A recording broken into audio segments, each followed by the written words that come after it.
2026 is looking like an absolute game changer for the PlayStation 5. And here are my top 15 games coming to the system next year. At number 15, we've got Outward 2. So this game is being described as a challenging action RPG with survival elements. I don't think they're going to tell you what to do in this game, as it does say that there's no hand-holding in it. They are describing it as a very unforgiving adventure, so this is up to you to survive, man. Number 14, we finally are going to be getting Pragmata, a Capcom space adventure, which is a brand new IP. It's a brand new title. We're going to be playing as an astronaut with this android little girl who's going to help us hack enemies and probably show us the way, what we're doing, where we're going, help us in combat. It's basically going to be this story about this astronaut and this android little girl, and we're going to be going up against something called the Delphi Corporation. So expect a lot of twists and turns there, but I really do like the look of the combat in this game. Love that the android little girl is going to be helping us and doing some weird stuff and hacking into the enemies. There's also going to be puzzles and all that kind of stuff in this game too. Number 13, we've got one of the coolest games on this list. It's called Phantom Blade Zero, and this game is just like insane. It's fast, it looks so smooth and fluent. Sword fighting, the combat, the martial arts aspects of just sword fighting as well in this game are just like next level. It looks very Soulsy. I think it is an action RPG. I don't know if it's actually Souls-like, but the combat is something that I don't think we've ever really had. That's exactly why everyone's excited for this game,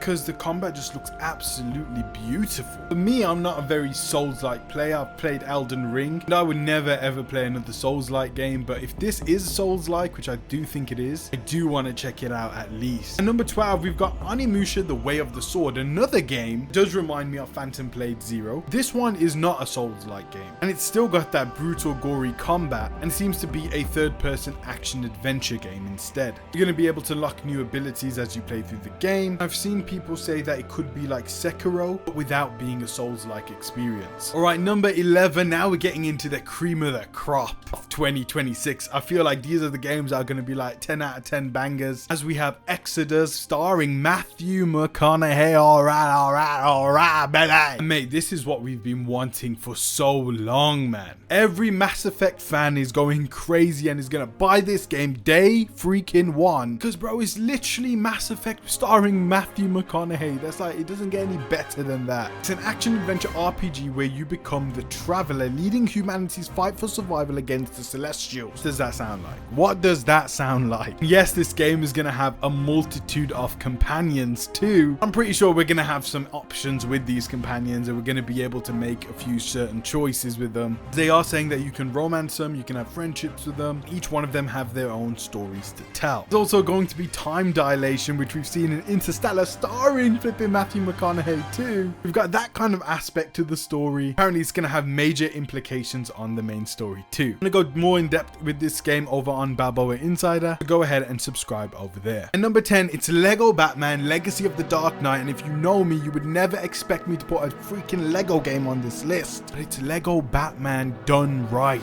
It's Lego Batman filling in the gap for Batman Arkham. We're going to be able to go through the stories of all the Batman movies, and it's voice acted too, besides the Ben Affleck era. It is very unfortunate. I would have loved to have Batman vs Superman in this. Maybe some Justice League Snyder Cut content, but oh well. Teams are going to go for the solo Batman movies instead, including The Batman. This game's got Batman Arkham Combat, got an Arkham open world. I think this could really be the greatest Lego game of all time. And number 9, we've got Fable, the Fable reboot by Xbox Studios, by Playground Games, who make the Forza Horizon games, I believe. They're making Fable. They've got a CDPR combat designer working on this game too. And it's even got Richard Ayoade, a great British comedian actor from IT Crowd. I'm very excited because it's going to be a full-on RPG, but it's also got that humor behind it too, like the old Fable games. Swordplay, you've got magic. It's almost going to be taking the piss out of itself too. I'm very intrigued to see what the story is going to be, how big this world is going to be, and how deep it is going to be on an RPG level. And yes, I'm putting on this list because Xbox is going multi-platform. It's likely Fable will come to PlayStation. If not day one, then maybe a few months down the road. At number 8, we've got Project TAL, which is a single-player open-world action RPG that delivers deep immersion, strategic combat, and rich narrative shape. Blah! It goes into Korean mythology, being developed by East Asian studio Mad Engine. And this game just came out of nowhere 2 days ago. The game looks absolutely stunning, man. I think it's gonna have a lot of Dragon's Dogma 2 aspects, as in the trailer you can see the companion catch catching your character and the monster throws him in the sky. Companions are going to be a very important aspect to your combat. It seems like you're going to be able to have 2 companions at a time. And just the scale of the creatures look very intimidating at times. It seems like this is going to be a quite challenging game. Number 7, it's Mudang 2 Hearts, another Korean game by EVR Studios using Unreal Engine 5, which is taking place in a unified Korea. It very much looks like a blend between games and movies. It looks insanely realistic. It's got an actor from Squid Game who reminds me of the Metal Gear series and Splinter Cell. And it is a game that I've been following quite closely. It is a heavy stealth game and it's also narrative driven. This is literally checking all the boxes for me. That's why it's very high up on my list, because I am so greatly anticipating this game. I cannot wait to get my hands on it. And number 6, it's Resident Evil 9 Requiem. Now, I'm a huge Resident Evil fan. Resident Evil 8 was actually my first Resident Evil game. Then I started playing the remakes, Resident Evil 7. So now with Resident Evil 9 fastly approaching, I cannot wait for this new story going back into Raccoon City. An option for both first person and third person and leaning into the horror elements. And because it is Raccoon City, I do think we're going to see some legends of the Resident Evil universe. I think we are going to be seeing Leon. That's just a theory at the moment. I just can't wait to see what new story we're going to be telling in this new Resident Evil game. It looks beautiful, as all the Resident Evil games do. And again, it's not a long wait, as it is coming in February of 2026. Number 5 is 007 First Light, James freaking Bond. Oh my god, we're telling an origin story, it seems, for this one. Early days Bond, IO Interactive behind it, the Hitman team. So we're going to have a lot of aspects from the Hitman games. However, this isn't going to be an assassination game, it seems. It does seem that the mission structures will feature a lot of variety, but we're going to dive deep more into the story and narrative elements. We are going to be able to use the environment to our advantage. We're going to have car scenes with the gadgets and all that kind of stuff. We are going to be able to kill people. We have a license to kill switch that triggers when you're probably detected and the armed forces are against you. This is going to be our ultimate James Bond experience by a highly regarded team. At number 4 is Blood of the Dawnwalker. This game is being made by ex-CDPR veteran. They're called Wolf Studios, and it's a vampire open world RPG. Looking at the gameplay, you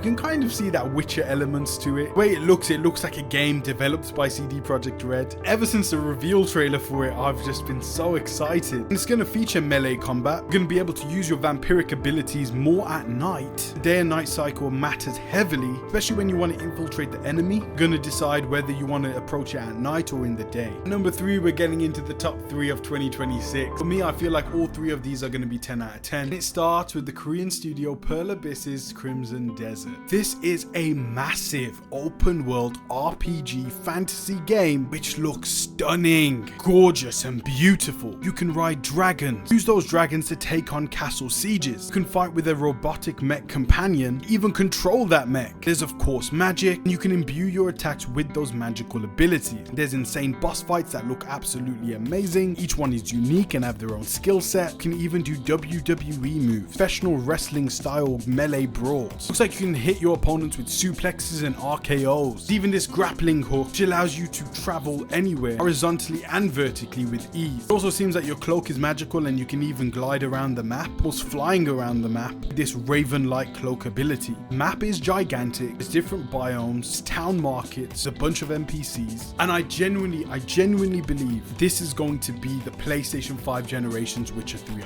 I really think it's going to be it. It does depend on the story, and it does depend on how good the combat feels. As great as it looks, how does it feel? But I am just heavily anticipating this game. It's actually supposed to come out in late 2025, and now is coming March 19th of 2026. And number 2 is Marvel's Wolverine by Insomniac. The gameplay trailer blew me away. Honestly, the leaks of the game blew me away. It's got gore, got heavy gore. You can rip apart people. It seems like this game's going to be having semi-open worlds, so you can explore it, very similar to God of War. We've got X-Men characters like Mystique, and there's also going to be Sentinels to fight. We've got another Australian actor playing Wolverine, which is a plus in my book. What else can you say? It's freaking Wolverine. Desperately want to play this game. But my number one is, of course, Grand Theft Auto 6. Come on, of course it had to be Grand Theft Auto 6. You'd be lying if it was a number one. You'd be a freaking liar if it was a number one. Grand Theft Auto 6, the $1 billion plus game. Most advanced AI, I'd say, in any game that's ever been so far. Most realistic game. The game that is going to close the world down. It's going to shut the world down on its release day. Nobody's going to work. Nobody's going to school. No one's going to university. No one's going to college because of Grand Theft Auto 6. This game is going to change lives, ladies and gentlemen. This game is going to change lives, I tell you. Now, I'm just talking about Grand Theft Auto 6's campaign mode. There's an entire another component to it, which is going to be the online mode, which is going to, I promise you, it's going to make billions and billions of dollars. From leaked information and from what we've seen in the trailers, this game's going to have a ton of mini games. The police AI has been transformed, where they now cover behind cars, shout out warnings, and react very realistically. You've got an upgraded robbing system. You can now zip tie, shout out commands to NPCs, which is what we've seen in Red Dead Redemption 2. They're taking those systems and making them a lot more advanced for GTA 6. Story's going to be very much a Bonnie and Clyde tale about trust. We're going to be playing as both Lucia and Jason. It's of course a return to the monumental Vice City. Not just Vice City, but the entire state of Florida, called Leonida in this universe. GTA 6 is number one. GTA 6 is the game of the year. I can already tell you right now. But looking at this entire list, 25, every single one excites me. Every single one is nearly a day one for me. I don't buy games like that.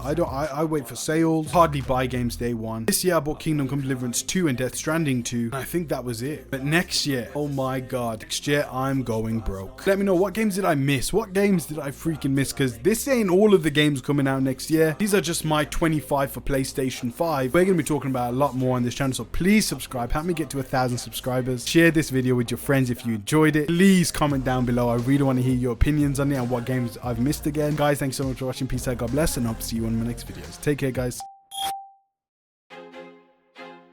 I feel like I'm losing my mind. Is everybody in the world blind? Please, Lord, give me a sign, a sign.